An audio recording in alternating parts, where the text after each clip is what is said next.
Queridos estudantes do livro de Urântia, que esta semana de Páscoa nos faça refletir sobre a missão de Jesus entre nós. Oração de gratidão ao Pai nesta semana de Páscoa. Pai universal, fonte de toda a vida e amor. Nessa semana sagrada de Páscoa, queremos te agradecer pelo amor incondicional e pela vida de doação e serviço do teu filho, Micael de Nébado, nosso amado Jesus, que revelou o caminho vivo para ti. Pai, ao relembrarmos os últimos passos de Jesus aqui na Terra, permita que o nosso ajustador do pensamento nos inspire, guiando-nos com sabedoria e luz, para que possamos discernir com clareza o propósito maior da nossa existência. Que o Espírito da verdade que Jesus nos deixou em promessa viva nos conduza à verdadeira compreensão de que Jesus é o caminho que nos leva a Ti. Ele é a verdade que liberta e é a vida que transcende a matéria e o tempo. Pai, nessa semana de profunda significação, queremos te louvar e renovar nosso compromisso de viver com fé, com amor e com coragem, e servir com alegria, assim como ele viveu, amou e serviu. E que seja feita a tua vontade, Pai, hoje e sempre, em nós e por meio de nós. Amém. Amém, amém. Amém. Boa noite àqueles que chegaram, Angele, Boa Roberto. noite, meus queridos. Então Vou vamos ficar atrás iniciar. da câmera hoje, Tá bom. esticadinha aqui no sofazinho. Tá. Eu vou compartilhar, ver se vocês enxergam aí.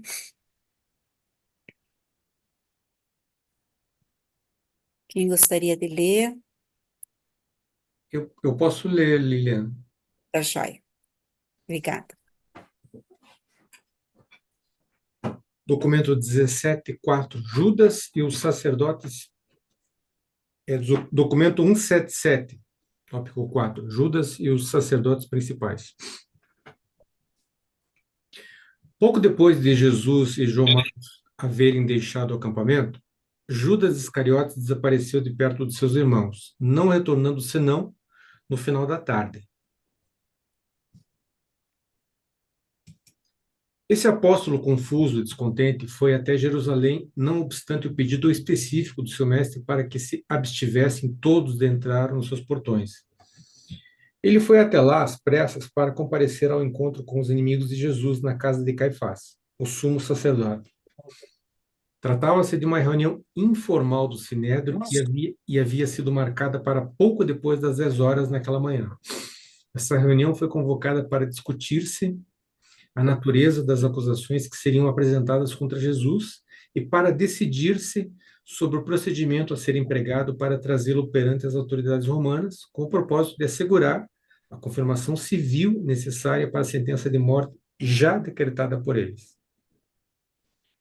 No dia anterior, Judas havia revelado a alguns dos seus parentes e amigos saduceus da família do seu pai que chegara à conclusão de que, não obstante ser um sonhador bem intencionado e idealista, Jesus não era o libertador esperado de Israel. Judas declarou que gostaria muito de encontrar o jeito de retirar-se de uma maneira honrosa do movimento. Os seus amigos asseguraram-lhe de um modo lisonjeiro para ele que a sua retirada seria saudada pelos dirigentes judeus como um grande acontecimento e que nenhuma recompensa ficaria exagerada para ele. Eles levaram-no a acreditar que, incontinente, iria receber altas honrarias do Sinédrio e que, ao final, ele ficaria em uma posição de apagar o estigma da sua bem-intencionada, mas infeliz ligação com os galileus incultos. Judas não podia, de fato, crer que as poderosas obras do Mestre tivessem sido realizadas pelo poder do príncipe dos demônios. e agora estava plenamente convencido de que Jesus não exerceria nenhum poder para se auto-engrandecer. E, finalmente, se achava convicto de que Jesus permitir-se-ia ser destruído pelos dirigentes judeus. E que, quanto a ele próprio, não poderia ele resistir ao pensamento humilhante de ser identificado com um movimento derrotado. Judas recusava-se a alimentar a ideia de que aquele era um fracasso apenas aparente. Ele entendia profundamente o caráter firme do seu mestre e a agudeza da sua mente majestosa e misericordiosa.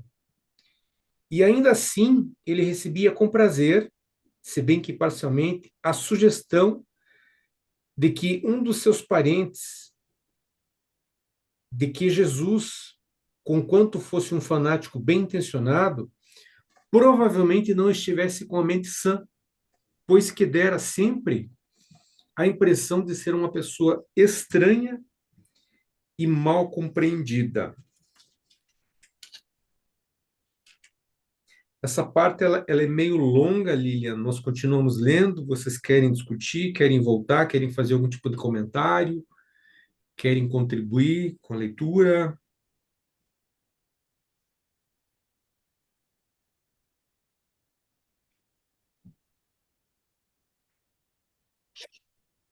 Eu sugiro que a gente continue, porque tem vários aspectos da vida de Judas, né, que a gente poderia compreender mais, acho. Boa. Bom, vamos lá então. E agora, mais do que nunca, Judas sentia-se estranhamente ressentido de que Jesus nunca o tivesse designado para uma posição de maior dignidade. Durante todo esse tempo, ele havia apreciado a honra de ser o tesoureiro apostólico. Agora, no entanto, ele começava a sentir que não tinha sido valorizado e que não teve reconhecimento pelas suas capacidades. E, de súbito, ele estava tomado de indignação com o fato de que Pedro, Tiago e João tivessem sido honrados pela ligação estreita com Jesus. E, nesse momento, quando se encontrava a caminho da casa do alto sacerdote, tinha a mente preocupada mais com uma revanche com Pedro, Tiago e João do que com qualquer outro pensamento de trair Jesus. Mas, acima de tudo, exatamente então, um pensamento novo e dominante começou a ocupar o primeiro plano da sua mente consciente. Ele tinha planejado conseguir honrarias para si próprio, e caso isso pudesse ser conseguido simultaneamente com uma revanche contra aqueles que tinham contribuído para o maior desapontamento da sua vida, tanto melhor. Ele estava tomado por uma conspiração terrível, formada de confusão, de orgulho, de desespero e de resolução. E assim, pois deve ficar claro que não foi dinheiro, não foi por dinheiro que Judas pôs-se, então, a caminho da casa de Caifás, para preparar a traição a Jesus.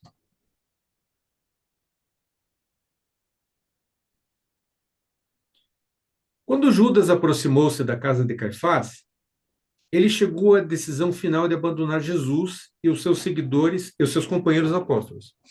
E, tendo assim decidido desertar a causa do reino do céu, ele determinou-se a assegurar para si próprio a maior parte possível daquela honra e glória que, logo no início, ao identificar-se com Jesus e o novo evangelho do reino, pensara que lhe caberia algum dia.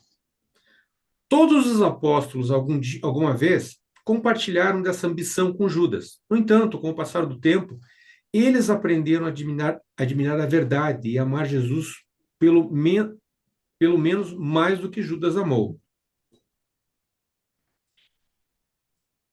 O traidor foi apresentado a Caifás e aos dirigentes judeus pelo seu primo, o qual explicou que Judas, depois de descobrir o seu erro de se ter deixado desviar pelo ensinamento hábil de Jesus, havia chegado a ponto de desejar fazer uma renúncia pública e formal da sua ligação com Galileu e, ao mesmo tempo, pedir o seu restabelecimento na confiança e na fraternidade dos seus irmãos judeus. Esse porta-voz de Judas continuou a explicar que Judas reconhecia como melhor para a paz de Israel se Jesus fosse tomado em custódia, e por isso, e como evidência do seu arrependimento de ter participado de um tal movimento equivocado e como prova da sua sinceridade Ao voltar aos ensinamentos de Moisés, ele vinha para oferecer-se ao sinédrio como alguém que podia arranjar com o capitão que tinha dado as ordens de prender Jesus, para que ele fosse tomado em custódia tranquilamente, evitando assim qualquer perigo de agitar as multidões ou a necessidade de adiar a sua prisão para depois da Páscoa.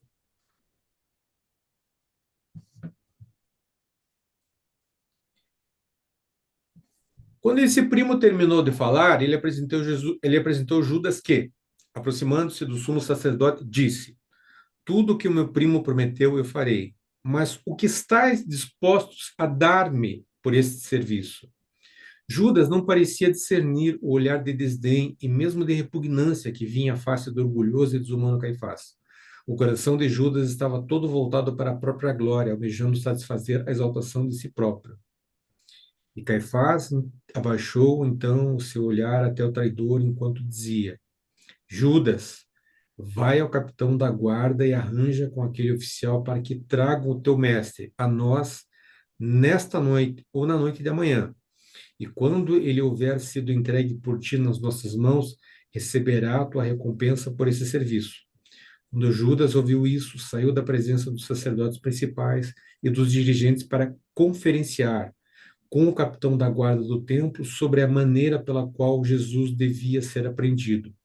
Judas sabia que Jesus estava ausente do acampamento naquele momento e não fazia ideia da hora em que ele voltaria naquela noite. E, pois, assim, eles concordaram entre si em prender Jesus na noite seguinte, de quinta-feira, depois que o povo de Jerusalém e todos os peregrinos visitantes estivessem recolhidos para dormir. Judas retornou para os seus colegas no acampamento, intoxicado por pensamentos de grandeza e glória, como há muito tempo não estivera. Ele havia-se alistado junto a Jesus, esperando algum dia tornar-se um grande homem naquele novo reino. Ao final, entendeu que não existia nenhum reino como ele tinha antevisto, mas rejubilava-se por ter sido tão sagaz em trocar o seu desencanto por não ter alcançado a glória antecipada em um novo reino pela realização imediata de honra e de recompensa na velha ordem que agora acreditava que sobreviveria. Ele estava certo de que ela iria destruir Jesus e a tudo que ele representava. Na sua última motivação de intenção consciente, a traição de Judas a Jesus foi um ato covarde de um desertor egoísta, cujo único pensamento era sua própria segurança e glorificação, não importando quais resultados pudessem advir da sua conduta para com seu mestre e os seus antigos companheiros.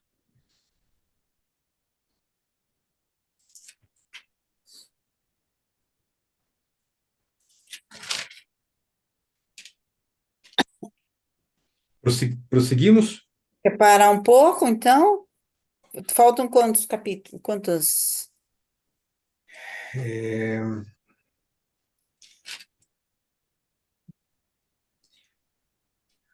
Na verdade, agora faltam 2 parágrafos. Ah, tá. Então vamos terminar. Vamos lá.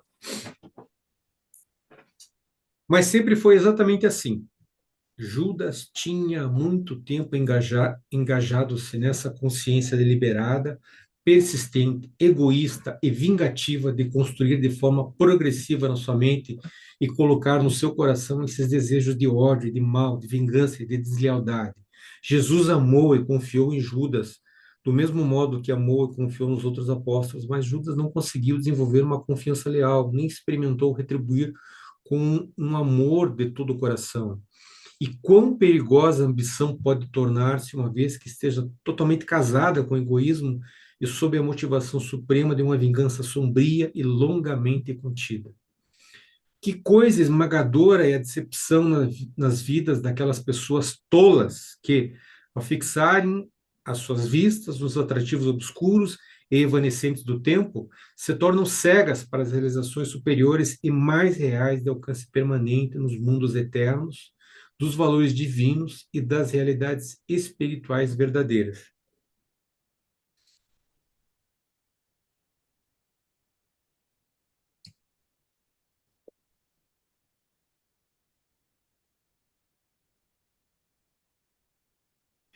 Na sua mente, Judas ansiava por honras terrenas e chegou a amar esse desejo de todo o coração. Os outros apóstolos, do mesmo modo, ansiaram por essa mesma honra mundana nas suas mentes. Mas, com os seus corações, eles amaram Jesus e estavam dando o melhor de si para aprender a amar as verdades que ele lhes ensinou.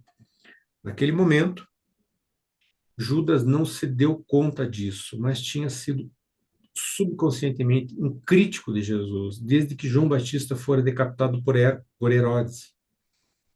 No fundo do seu coração, Judas sempre se ressentiu do fato de Jesus não ter salvado João. Não vos deveis esquecer de que Judas havia sido discípulo de João antes de tornar-se seguidor de Jesus. Todos esses acúmulos de ressentimentos humanos e de decepções amargas guardados por Judas na sua alma, sob as vestes do ódio, estavam agora bem organizados na sua mente subconsciente e prontos para emergir e tragá-lo tão logo ele ousasse separar-se da sua influência protetora dos seus irmãos. Expondo a si próprio, ao mesmo tempo, às insinuações espertas e aos escárnios agudos dos inimigos de Jesus. Todas as vezes que Judas permitiu que as suas esperanças soassem alto e que Jesus realizava ou dizia algo para fazê-las. Todas as vezes que Jesus permitiu que as suas esperanças soassem alto e que Jesus realizava ou dizia algo para fazê-las despencarem-se, sempre era deixado no coração de Judas uma cicatriz de ressentimento amargo. E como essas cicatrizes multiplicaram-se rapidamente, o coração, tão frequentemente ferido, perdeu toda a afeição real por aquele que havia infligido essa experiência desagradável, uma personalidade bem intencionada, mas covarde e egocêntrica. Judas não deu por si, Judas não deu por si, mas ele era um covarde. E desse modo ele estava sempre inclinado a considerar a covardia como sendo que frequentemente levava Jesus a recusar-se a agarrar o poder e a glória quando eles aparentemente estavam a um fácil alcance. E todo homem mortal sabe plenamente que o amor, e todo homem mortal sabe plenamente bem que o amor, ainda que tendo sido genuíno, pode, por meio da decepção, do ciúme e de um contínuo ressentimento, ser transformado finalmente em ódio verdadeiro. Afinal, os sacerdotes principais e os anciães puderam respirar tranquilamente por poucas horas. Eles não teriam que prender Jesus em público. E a garantia de Judas, como um aliado traidor, assegurava que Jesus não escaparia da jurisdição deles, como o tinha conseguido tantas vezes no passado. Obrigada, Milton. A palavra está aberta a comentários, perguntas.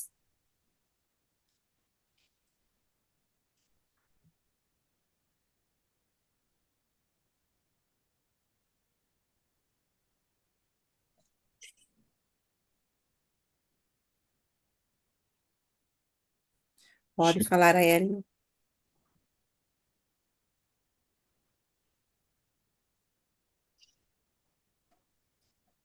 Abra o seu microfone. De fato, Milton tinha razão. O texto é demasiado longo e para considerar todos os parágrafos vai demorar demasiado tempo, monopolizando quem se atrever a fazer esses comentários. Então, eu vou ser pontual. E vou até abandonar os textos que eu costumo fazer marcação para destacar alguma parte que eu considero relevante de cada texto. Mas eu vou desconsiderar minhas marcações e vou fazer um comentário genérico. Existe um Judas que conviveu com Jesus pelo tempo da obra missionária dele. E esse Judas aspirava a poder, honra e glória que ele identificou como possível na missão de Jesus. E a cada ação de Jesus no sentido de atender as multidões e trazer o seu evangelho ao conhecimento dos seus conterrâneos, Judas se convencia mais e mais e mais que ele tinha feito uma adesão bem-sucedida e que ele seria certamente recompensado por essa atividade. Então, alguns parágrafos tratam disso. Infelizmente, ao longo desse relacionamento, ele acumulou desapontamentos, mas não desapontamentos com relação à obra em si, desapontamentos com relação ao alinhamento de Jesus às suas próprias crenças. Então, aquelas crenças que fizeram Judas aderir a Jesus, Jesus as decepcionou em várias oportunidades. Aí entra o caráter de Judas na história. Ele era revanchista, ele era de guardar mágoa, ele acumulava tudo isso. Ele não punha para fora e se expressava e resolvia o assunto. Ah, isso não gostei, isso você pisou no meu calcanhar, isso você chutou minha canela, isso realmente me fez desapontar. Ele não punha isso para fora, ele acumulava. E a gente vê no relacionamento do dia a dia muitas pessoas que são assim. E aquelas que a cada desapontamento, a cada rusga, coloca para fora. E nessa atitude de colocar para fora, resolve o problema. Mas quando acumula e vai acumulando, vai sedimentando, vai sedimentando, vai sedimentando, vai sedimentando, é complicado, porque o assunto não se resolve. Então, Judas viveu nesse períodos de encantamento com Jesus de um lado e períodos de decepção de outro. Mas a parte relevante tem a ver com a entrada em Jerusalém e que Judas acreditou em Jesus que efetivamente algo de muito trágico aconteceria sim, e que provavelmente ele seria prejudicado muito com relação, ele seria somado com Jesus e os demais como pessoas de rebelião, pessoas que estavam combatendo o Sinédrio. Vale destacar que o Sinédrio não tinha poder para matar Jesus. Não tinha. Por quê? Porque a Palestina toda estava sob a submissão militar de Roma. Só Roma poderia autorizar a morte. Se dependesse dos sacerdotes, eles já o teriam morto há muito tempo, nesses 3 anos e pouquinho. Mas, enfim, eles estavam convencidos que chegariam a termo se seguissem as leis civis com o apoio dos romanos, que acabou acontecendo. Nós não vimos no trecho, não vou adiantar o trecho, não vou fazer nenhum spoiler, porque a gente vai ver na sequência. Mas, enfim, nós estamos falando de Judas, esse capítulo trata de Judas. O que passa? Quem tem formação cristã como eu, vinda da ICAR, Igreja Católica Apostólica Romana, na verdade, acredita que Judas foi movido por interesse financeiro, econômico, aquelas 30 moedas. E nós vimos aqui em vários parágrafos que não é verdade. A motivação de Judas não era dinheiro, e menos ainda aquelas 30 moedas. E vai mais adiante. Eu acho até que pelos textos, eu mesmo já estou vendo Judas com os olhos mais amigáveis. Ainda que eu não o aprove, eu estou vendo ele com olhos mais compreensivos. Evidentemente ele estava equivocado, evidentemente ele errou, mas ele percebeu isso no momento em que ele estava traindo Jesus diante do Sinédrio. Ele já percebeu isso, mas ele estava se metido numa encrenca tão grande que ele não podia mais retroceder, não podia mais voltar para o grupo apostólico e também ele tinha que levar algum tipo de vantagem. Mas uma vantagem que ele mesmo desprezou, e eu também não vou dar spoiler, no nível de ter jogado fora o que conquistou naquela fração de horas. Então, o texto, para mim, trouxe uma visão humana de Judas. Isso acontece todo dia, todo tempo, a qualquer tempo, inclusive com a gente mesmo. Talvez não num nível tão trágico de levar alguém à morte, e menos ainda levar um mestre que ele admirava e respeitava, ainda que guardasse mágoa. Eu não vou insistir em falar mais adiante, mas é basicamente a minha contribuição. Obrigado. Obrigada, Hélio. Flávio. Depois a Egli, acho que a Maria Lanes quer falar, Maria Lanes? Queria falar uma coisinha bem pouquinho. Pode ser antes de você, Flávio? Pode ser, sem problema. Eu não vou estender, não. Sobre a história de Judas, o que de muitos tempos que eu vim falando, que Judas não acreditava que Jesus ia morrer. Por isso ele fez tudo aquilo. Mas ele não acreditava que Jesus ia morrer. Quando ele viu que Jesus morreu, ele foi lá e se suicidou. Só esse comentário. Certo. Obrigada, Maria Lanes. Flávia? As questões que o Eli colocou ali, né, acho que muitas realmente concordo, mas tem um fator ali principal, na verdade, que foi essa questão egóica, né, do Judas querer, na verdade, né, ele ser, de repente, um executivo de Jesus ali, o cara principal ali, né, que podia disseminar a palavra, né, e ter uma função especial dentro dessa hierarquia aí que ele acreditava que seria um reino, né, um reino abastado aí, né, um reino que tomaria conta de toda aquela região ali. Mas eu acho que também ele serviu a uma situação, na verdade, que já estava enquadrado, na verdade, nessa essa missão dele de fazer o que ele tinha que fazer até para que se realizasse, se cumprisse toda essa a profecia, né, e o que realmente aconteceu. Então, eu também não vejo Judas assim como aquele traidor, né, contumaz, né, que fez tudo assim, na verdade, para trair, no sentido puro da palavra. Eu acho que ele foi levado por uma série de condições ali, né? Pela vaidade, pelo orgulho, pelo egoísmo e tal. Mas ele também teve um arrependimento, né? E me parece que ele foi resgatado até posteriormente, quando se enforcou e tal, enfim. Tem um capítulo ali que fala sobre isso, não sei exatamente onde. Mas eu acho que ele eu dou uma conotação mais leve também para essa traição do Judas, porque ele estava cumprindo, né? A gente não sabe de que modo isso também não vou dizer, não vou chamar de missão, mas ele tinha que fazer alguma coisa para fazer o que ele fez e que fosse cumprido esse processo aí, né? Que aconteceu aí da traição, da crucificação de Jesus, enfim. Então, é isso aí. Obrigada, Flávio. Egli?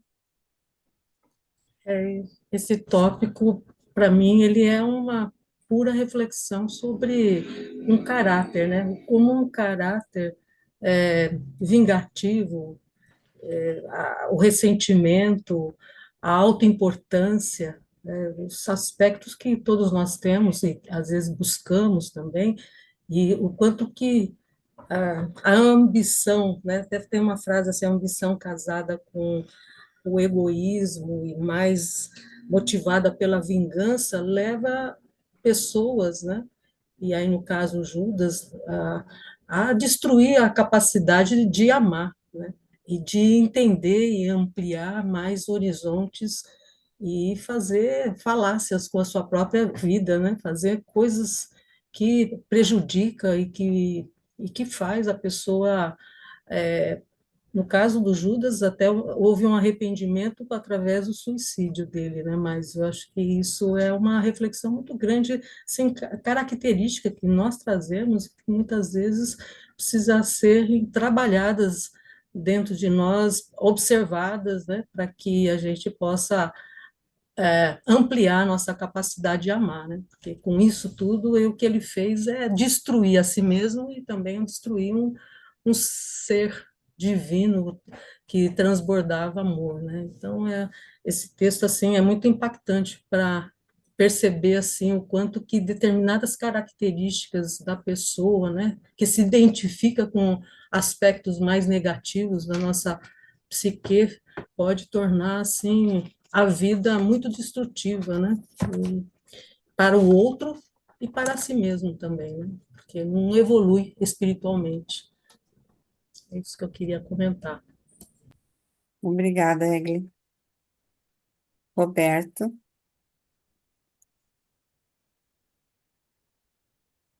Oi, boa noite, Lilian. Boa noite, pessoal.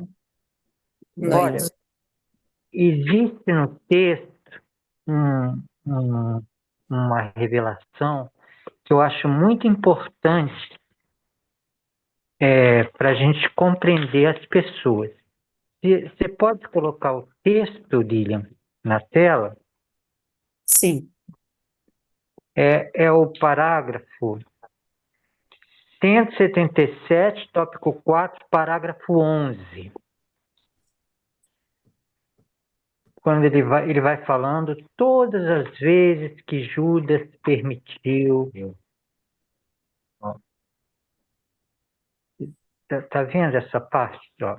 Espera só um pouquinho. Eu Sim. aumentei aqui, eu aumentei demasiadamente o texto. Aham, Eu vou ter que voltar lá. sim.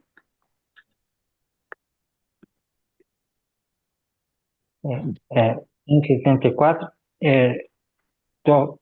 tópico 4, parágrafo 11.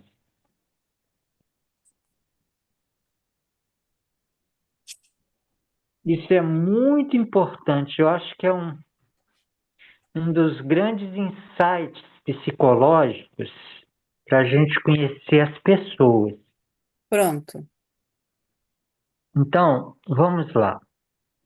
A gente esqueci, todos esses assim, organizados estão logo mais embaixo. Essa linha. Isso, está pegando. Aí, ó.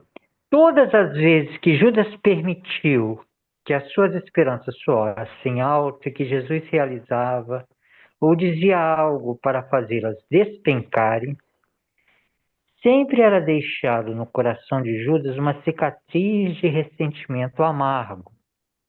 Como essas cicatrizes multiplicaram-se rapidamente, o coração tão frequentemente ferido perdeu toda a afeição real por aquele que havia fingido essa experiência desagradável.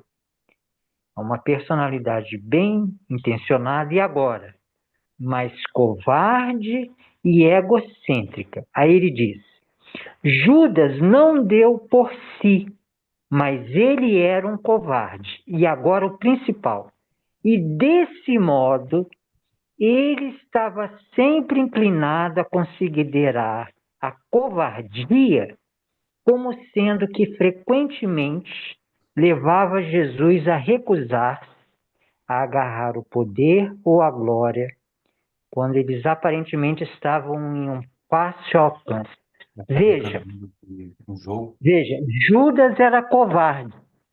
Então ele achava que Jesus era covarde. É sempre assim. Com a mesma medida que a gente mede o outro, a gente é medido. A gente sempre acha que o outro é por dentro como a gente é por dentro. Se a gente não ama, a gente não entende que o outro ame a gente. É por isso que o malvado foge da onde não é perseguido. A pessoa que é má, ela acha que os outros são maus também, e ele foge.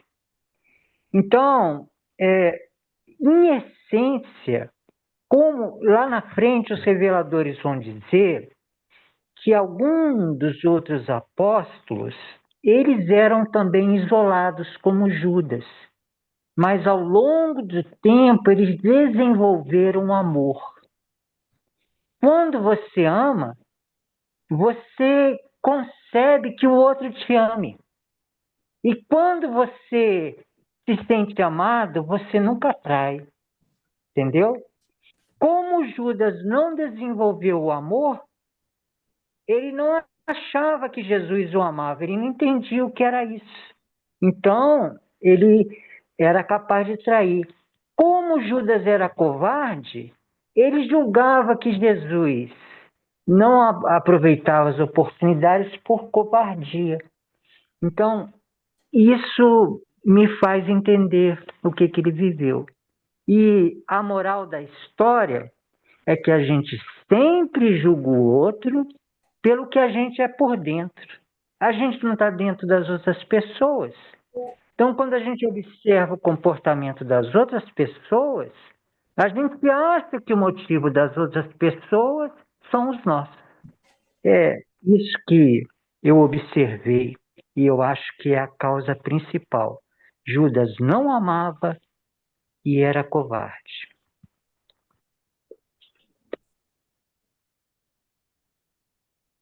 Eu achei interessante ali obrigada, Roberto, que um verdadeiro amor pode se transformar em um verdadeiro ódio. Eu achei interessante isso, porque às vezes ali no texto, né, vou colocar aqui, não sei se entendi certo, é que o amor, ainda que tendo sido genuíno, pode, por meio da decepção, do ciúme e do ressentimento, ser transformado finalmente em ódio verdadeiro. E isso acontece, Todos a os dias gente, nos tribunais, pois é, nas varas de família. pois é, a gente vê essas experiências principalmente entre um casal, né? Nossa, se ama, mas não sei se a conversa não flui, ou eu não sei. Por que que ele não se afastou? Por que que Judas simplesmente não? Ele quis se vingar.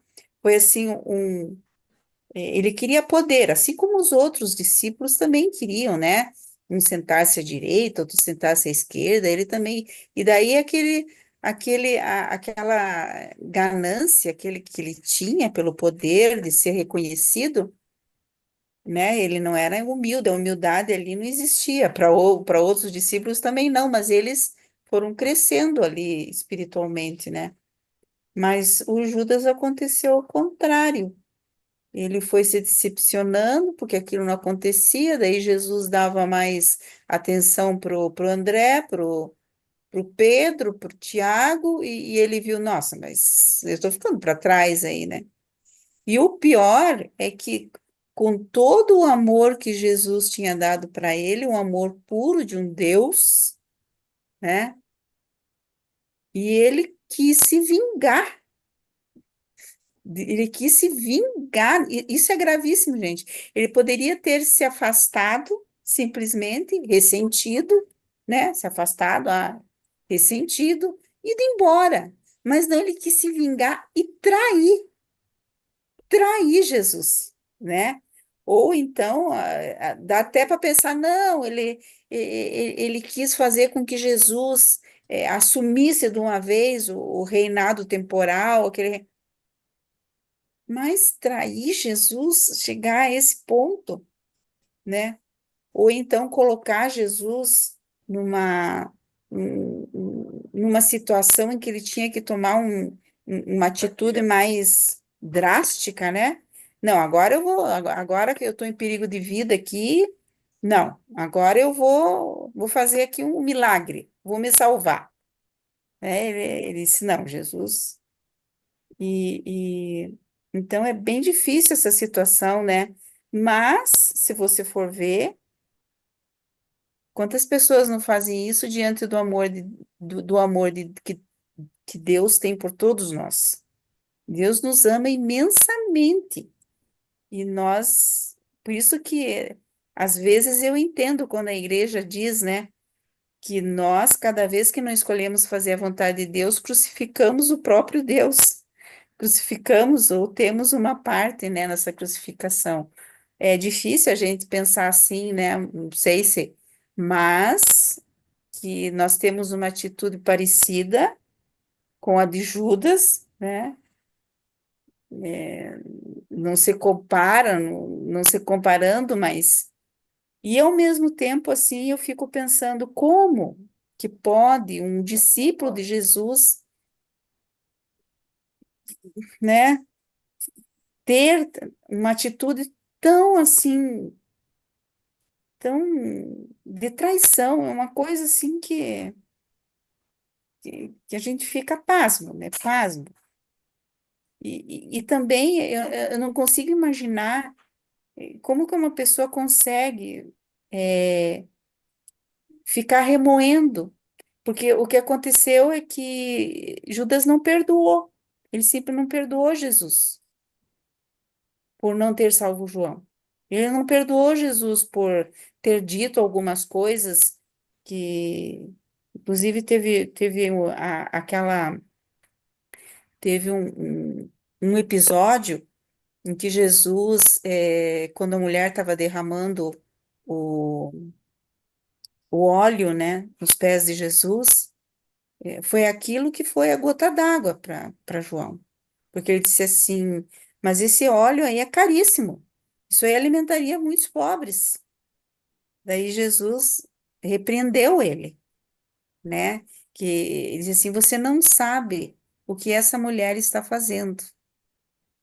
E então ele se ressentiu muito, foi a gota d'água ali, né? Ele não quis mais, ele não gostou de ser repreendido. Eu me vejo um pouco porque quem gosta de ser repreendido, né?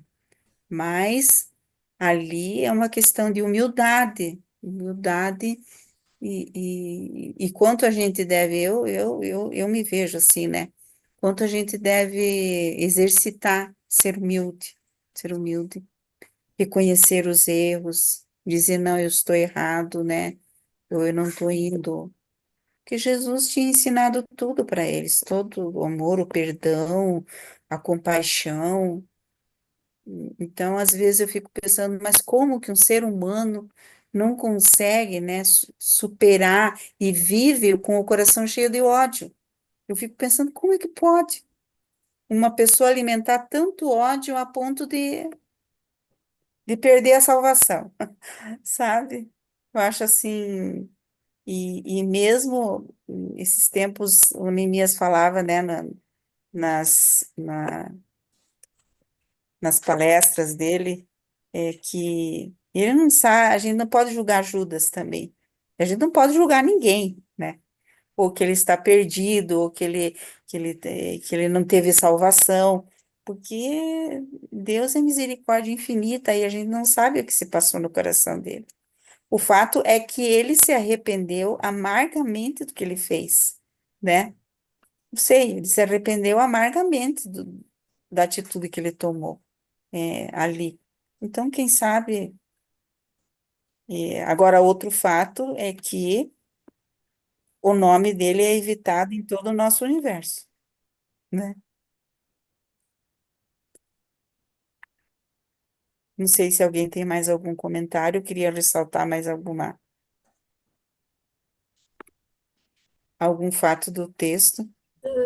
É assim, dentro daquilo que você falou, né, Lilian, assim, o que fica muito forte é o ensinamento que traz, né, o ressentimento, a gente ficar ressentido, porque é o que aconteceu com Judas, por coisas que ele se decepcionava com Jesus, não, né, ele não atendia a expectativa que ele tinha de poder e de ambição, e aí Jesus frustrava, principalmente comenta o texto assim a parte de que ele ficou ali remoendo com a atitude de Jesus em relação à forma como ele lidou com o João, né? O João que ele era antes discípulo do João Batista, né? E ele ficou muito ressentido porque Jesus não atendeu, não fez o que ele esperava em relação ao João, e fica ali remoendo, né?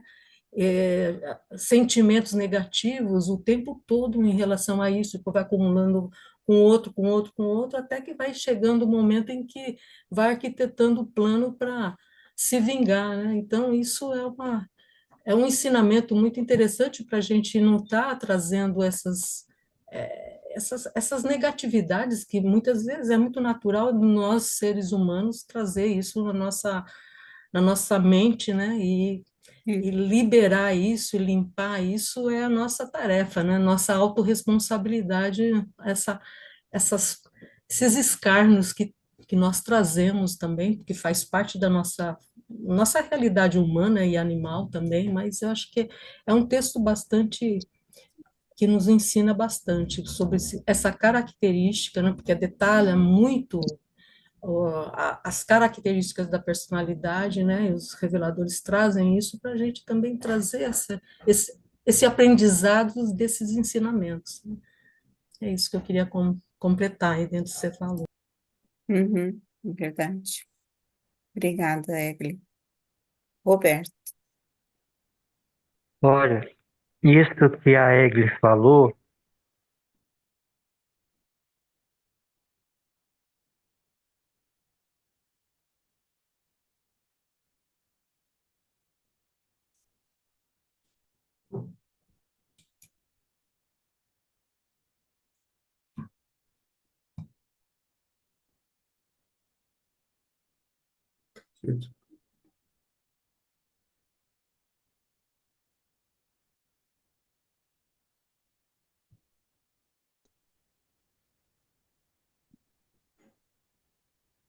então, isso que a Egli falou é muito importante, a gente observar a mente e selecionar e manter os bons pensamentos, aqueles que a gente que acredita que vêm do bondoso ajustador do pensamento.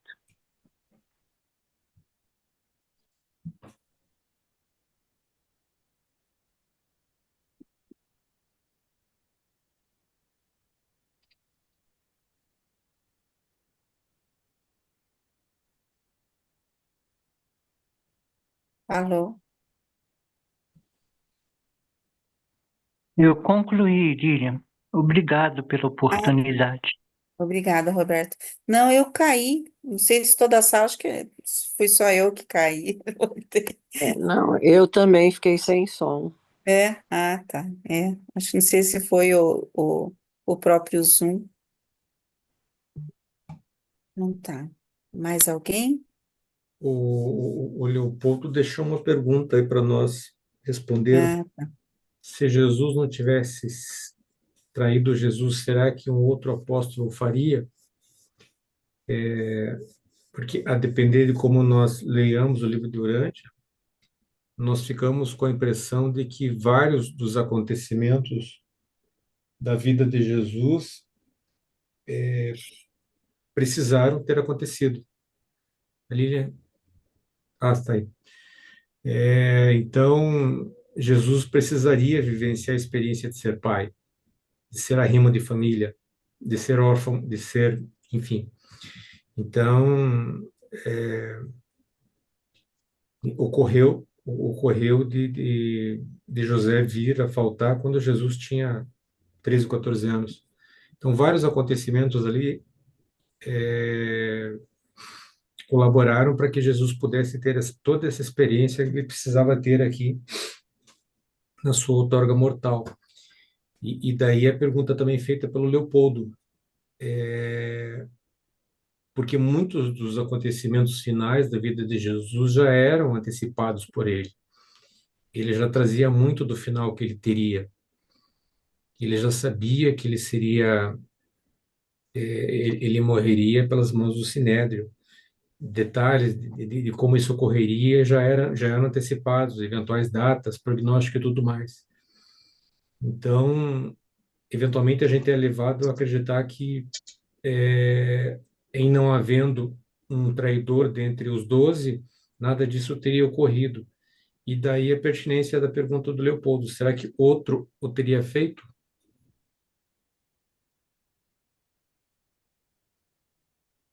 pois é. Que fica, não, acho que outro apóstolo, acredito que não, mas de alguma maneira o Sinédrio iria capturá-lo.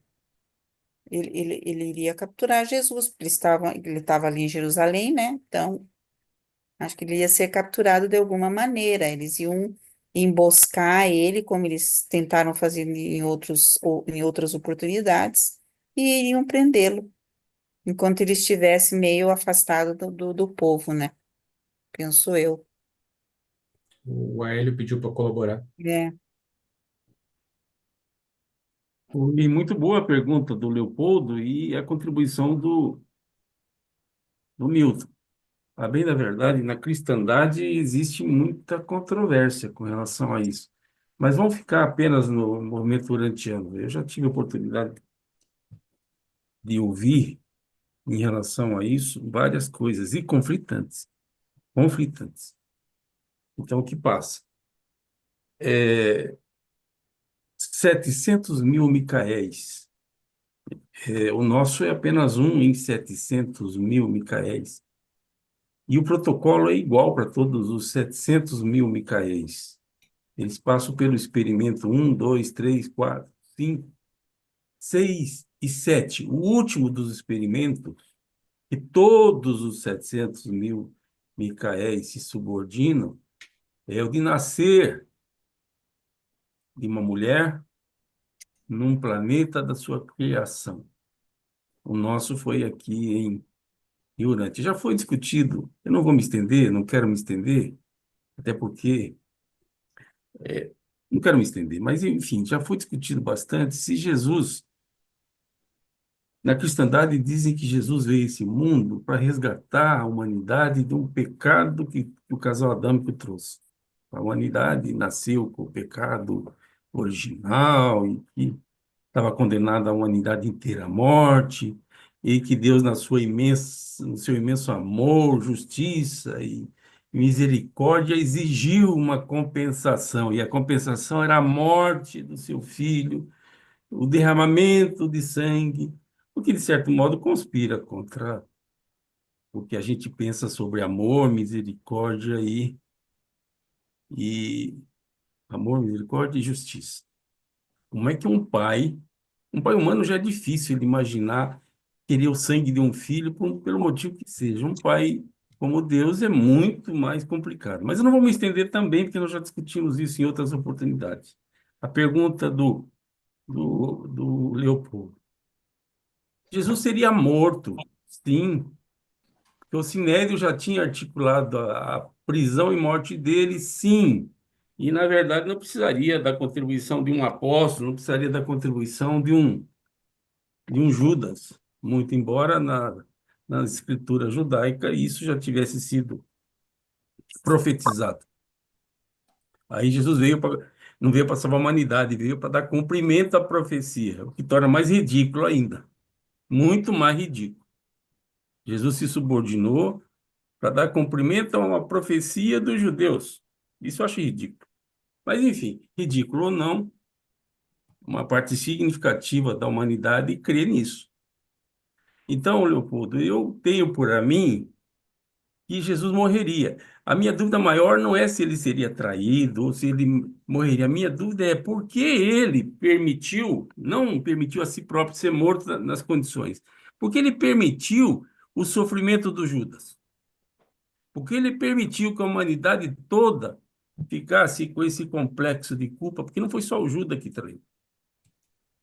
Vale lembrar, e o governador da Palestina, lá, o Pilatos, ofereceu para aquele povo escolher a libertação de Jesus ou a do Barrabás, e o povo escolheu a libertação de Barrabás, ou seja, foi só aquele povo que escolheu isso pelos 2000 anos seguintes, alcança cada um de nós, assim como o pecado do casal Adão. São perguntas bastante chatas de serem consideradas, porque, no maior das vezes, a gente fica no papel de juiz, sentadinho na poltrona, enfim, julgando o comportamento de A, B, C, dos antepassados, daquela geração. E, no maior das vezes, a gente não se identifica como parte da traição. A gente não se identifica como parte da humanidade que contribuiu com tudo isso. A gente fica numa posição fora disso tudo, que também acho absurdo, ridículo. Todos nós, a considerar tudo isso, somos parte disso, por omissão, até no julgamento que a gente faz, mesmo que velado. Ah, não pode julgar, não pode julgar, mas a gente está julgando. Com certeza. Apenas a gente não determina isso, porque é politicamente correto. O politicamente correto tem um comportamento social. Mas quem está atrás de politicamente correto, afinal? Que benefício traz isso, na verdade? Mas isso é uma provocação. Eu só queria manifestar. Obrigado. Obrigada, Hélio. Roberto? Olha, isso que o Aéreo falou, que todos nós temos, às vezes, esse comportamento do ego humano que é anticrístico, eu diria assim, ó, exteriormente, por que crucificaram Jesus? Porque os ensinamentos dele iam tirar as regalias dos poderosos da época. Se todo mundo se voltasse para Deus diretamente, no próprio coração, os rabinos não teriam mais aquele poder, aquele controle, ninguém ia mais lá sacrificar os animais, dar o dízimo para a igreja. Então, o ser humano ele é apegado aos seus poderes temporais. Se aparece um libertador que dá o caminho para um contato direto com o Todo-Poderoso, algumas regalias humanas do poder do eu humano individual deixariam de existir. E a nossa mente humana é assim também. A gente cresce, a gente se habitua a determinados comportamentos que favorecem, dão conforto para o nosso corpo. E às vezes o Cristo interior ele está ali sussurrando na luz da alma algumas orientações que o nosso eu humano, acostumado a um comportamento e uma visão materialista do mundo, não reconhece. E aí eu concluo essa observação desse conflito entre a carne e o espírito, entre a alma e o corpo, fazendo uma observação esotérica. Jesus, o Cristo, foi crucificado no Calvário. Calvário é também o nome da calva, da cabeça. E alguns dão uma interpretação interior que a nossa mente carnal, ela tem no centro, no ápice da espinha dorsal, o Cristo de luz fluindo. E em algum momento o Cristo vence o ego material. Então, talvez, como o Aélio falou, no nível exterior, talvez no nosso interior, constantemente, o nosso eu material, nossa mente carnal, ela cale o Cristo interior, o Cristo pessoal ajustador do pensamento. Então, isso que aconteceu no nível externo, com Jesus, o Cristo universal, talvez frequentemente aconteça com o nosso Cristo pessoal ajustador do pensamento, enquanto a gente não tem domínio sobre o ego, não baixa o facho dele. Essa observação esotérica que eu queria fazer. Esotérico significa que vem de dentro.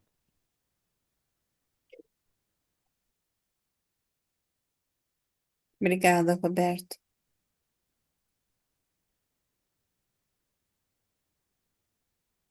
Mais alguém que compartilhar? Ou perguntar?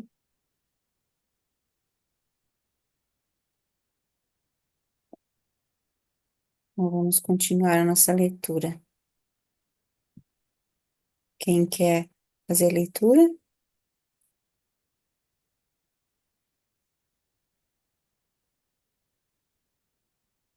Eu posso, Lívia. Obrigada, Egli. Quinto, a última hora de reunião social. Pelo fato de ser quarta-feira, aquela noite no acampamento foi de reunião social. O mestre empenhava-se em alegrar os seus apóstolos abatidos, embora isso fosse quase impossível. Todos começavam a compreender que acontecimentos desconcertantes e arrasadores estavam na iminência de acontecer. Eles não podiam estar alegres, mesmo quando o mestre recordou os anos repletos de uma associação afetuosa e de acontecimentos. Jesus inquirira cuidadosamente sobre as famílias de todos os apóstolos e, olhando para Davi e Zebedeu, perguntou se alguém tinha notícias recentes da mãe dele e da sua irmã mais jovem, ou de outros membros da família. Davi olhou para os próprios pés, tendo medo de responder. Essa foi a ocasião em que Jesus advertiu aos seus seguidores para que tomassem cuidado com o apoio das multidões. Recordou as suas experiências na Galileia, quando muitas vezes grandes multidões de pessoas que os seguiram com entusiasmo, mas de súbito, ardentemente, voltavam-se contra eles e retornavam aos caminhos antigos de crença e de vida. E então ele disse: E assim não deveis permitir que fiqueis decepcionado com as grandes multidões, as quais já nos ouviram no templo e aparentemente demonstraram acreditar aos nossos ensinamentos. Essas multidões escutam a verdade e acreditam nela superficialmente, com as suas mentes, mas poucas pessoas dentre elas permitem que a palavra da verdade se lhes alcance, com raízes vivas o coração. Aqueles que conhecem o Evangelho apenas pela mente, não o havendo experimentado no coração, não podem ser confiáveis para dar apoio quando vierem os verdadeiros problemas. Quando os dirigentes dos judeus entrarem num acordo para destruir o Filho do Homem, e quando derem sua estocada uníssona, vereis a multidão fugir em desânimo ou então ficar atônita, em silêncio, enquanto esses dirigentes enlouquecidos e cegos conduzem à morte os instrutores da verdade do Evangelho. E então, quando a adversidade e a perseguição descerem sobre vós, outros existirão ainda, os quais julgais serem amantes da verdade, que se dispersarão e alguns renunciarão ao Evangelho e desertar-vos-ão.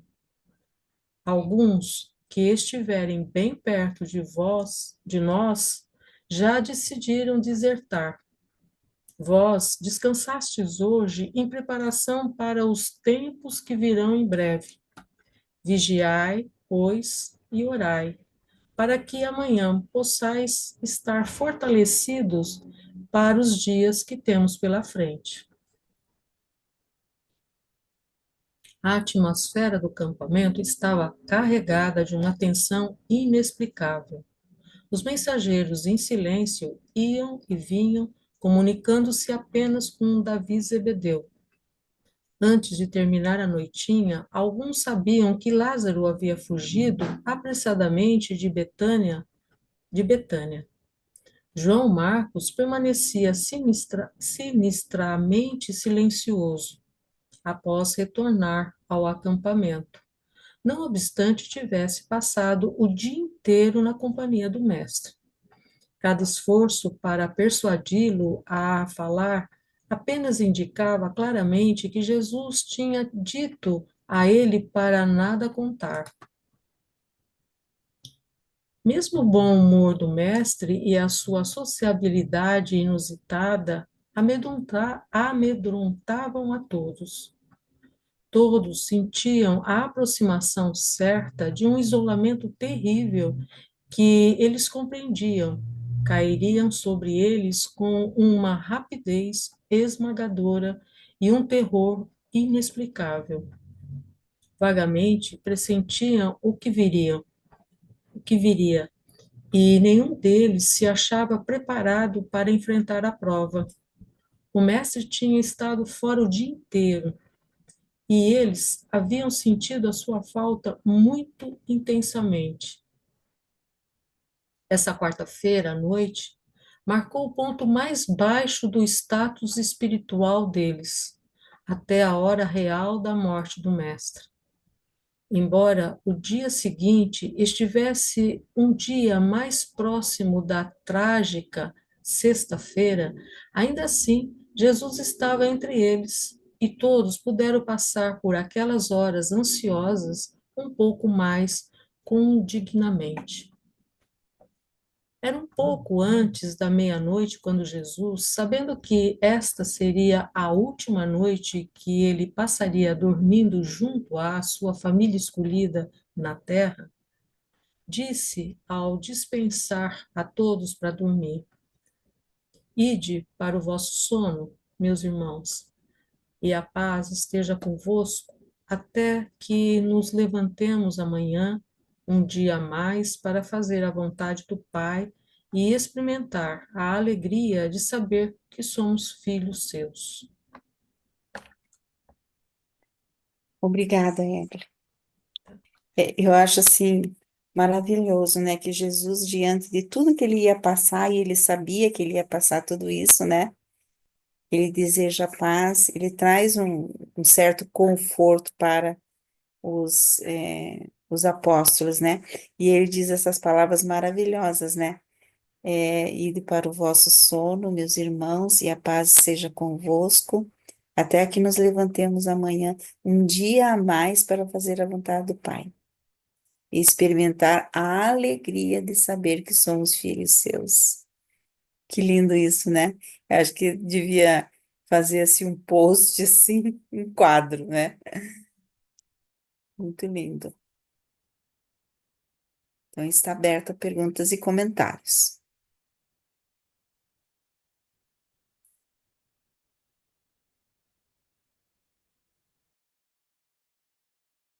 Roberto. Muito lindo, Lilian.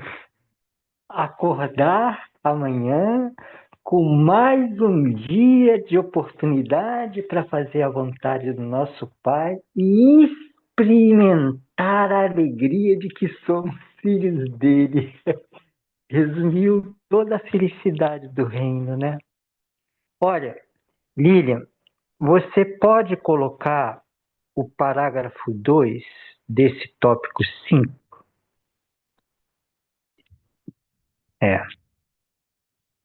É o parágrafo 2, 177, 5, parágrafo 2.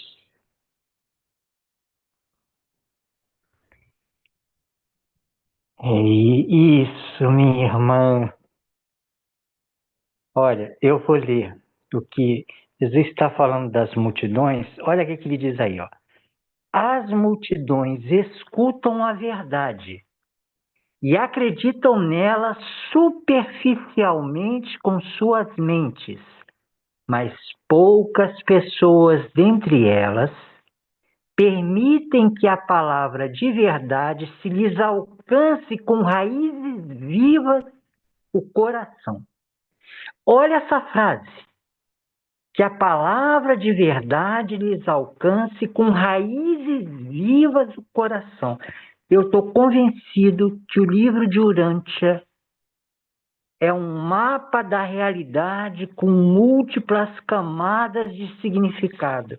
Eu não sei como vocês entendem isso. O que significa raízes vivas que alcançam o coração?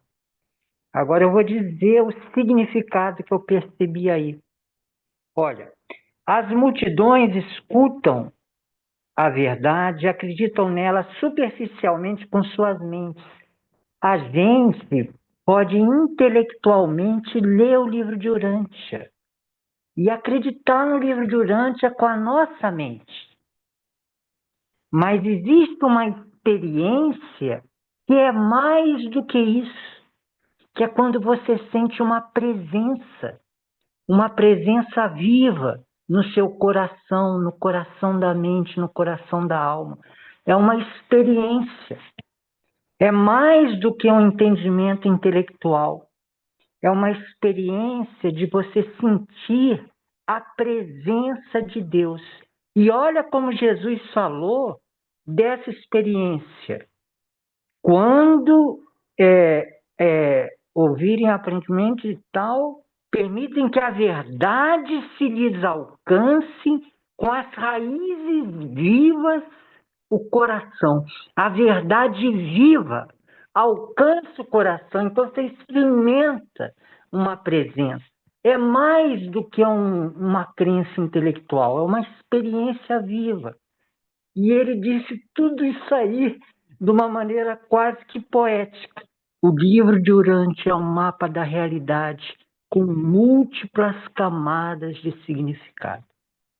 Eu fico maravilhado com isso aí.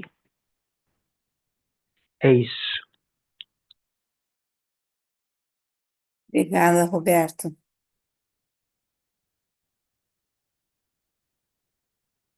Às vezes eu fico pensando, porque em alguns momentos o livro diz que nós temos que não é tanto o sentimento que nos leva a Deus, né? Mas não sei o que vocês entendem por isso, porque às vezes eu fico pensando entre emoção e sentimento, que nesse momento aqui ele fala de coração, que você deve não só entender, no caso, pela razão, pela mente, né? Mas que ele deve alcançar o coração. E alcançar o coração não é alcançar o sentimento? Então, eu entendo assim, alcançar um sentimento que é o amor, né? Ampliar o amor. A gente pode intelectualmente entender e tudo, mas sentir o amor em relação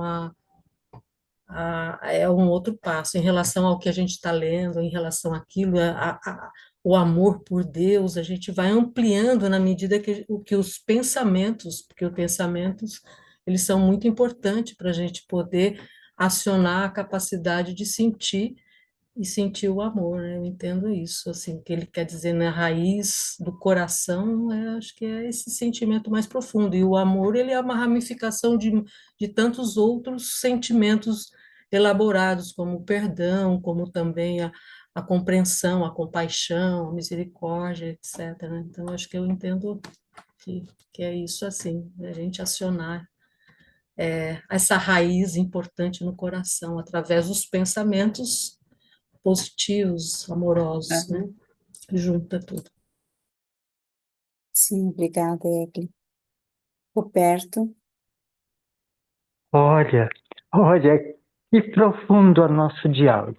O coração, não apenas o coração do corpo, onde está sentimento, mas o coração da mente, o coração da alma, o coração do espírito.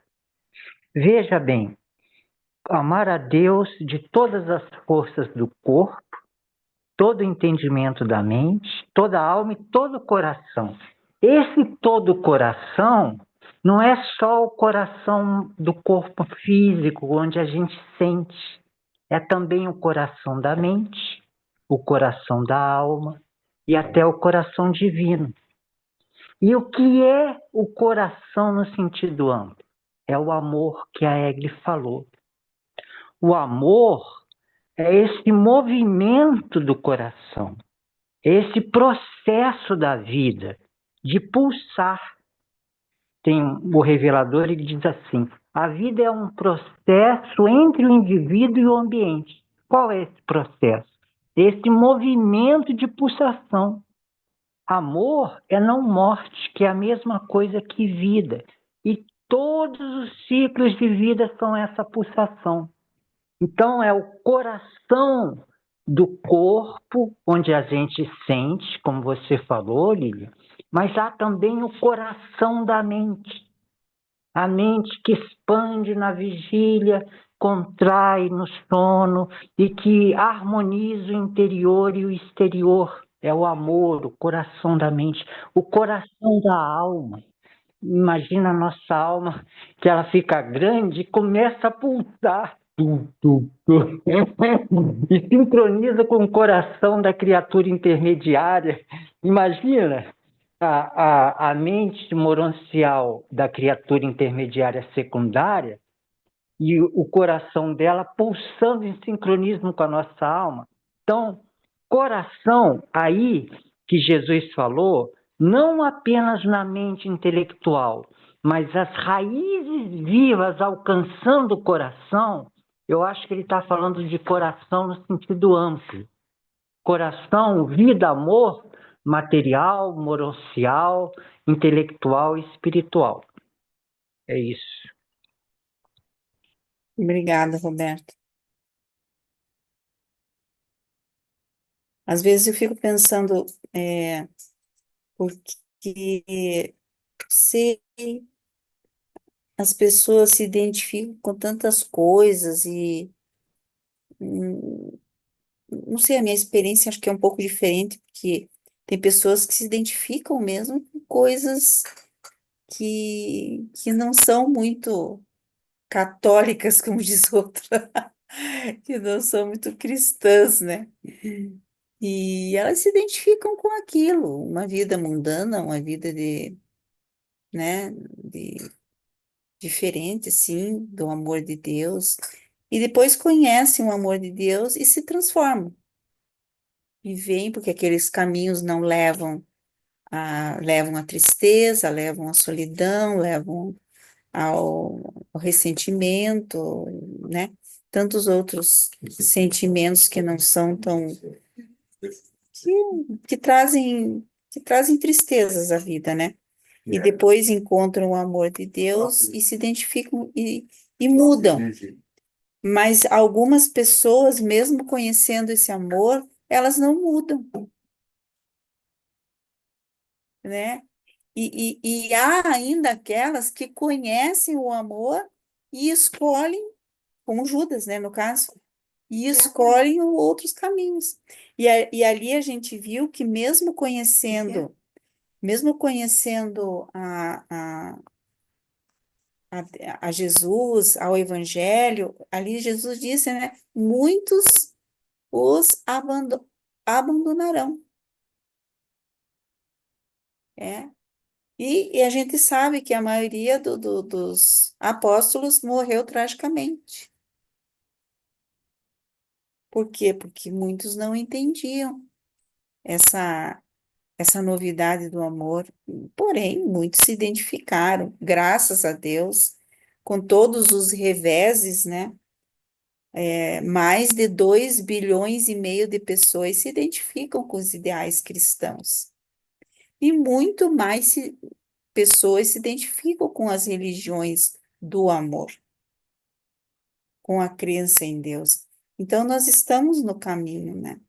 Estamos, lógico, nós estamos no caminho da perfeição, não somos perfeitos, temos os nossos, erramos, ou então muitas vezes insistimos no erro, mas sempre nos levantamos e recomeçamos todos os dias. E como diz Jesus, né? Mais um dia para fazer a vontade de Deus, e reconhecermos a filiação, né? A esse Pai universal. Então, esse texto aí é bem emblemático mesmo, dá esperança, né? Jesus quis transmitir essa esperança para os apóstolos, e ele faz isso conosco também, certamente. Estarmos mais enraizados. E eu me recordei também, porque, mas como é que a gente vai amar Deus? Que a gente ama as pessoas quanto mais a gente as conhece. Então, o livro diz isso, né? Conhecer ou amar para conhecer, ou conhecer para amar, né?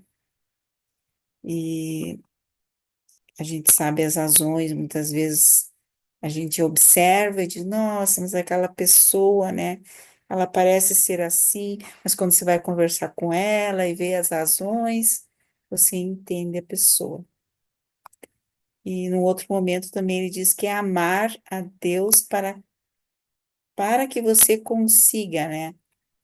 Para mim, amar a Deus é amar a Deus no irmão, que é o que de concreto nós temos, né? Na família, nos amigos e em todos, né? Fazer aquilo que é a vontade de Deus.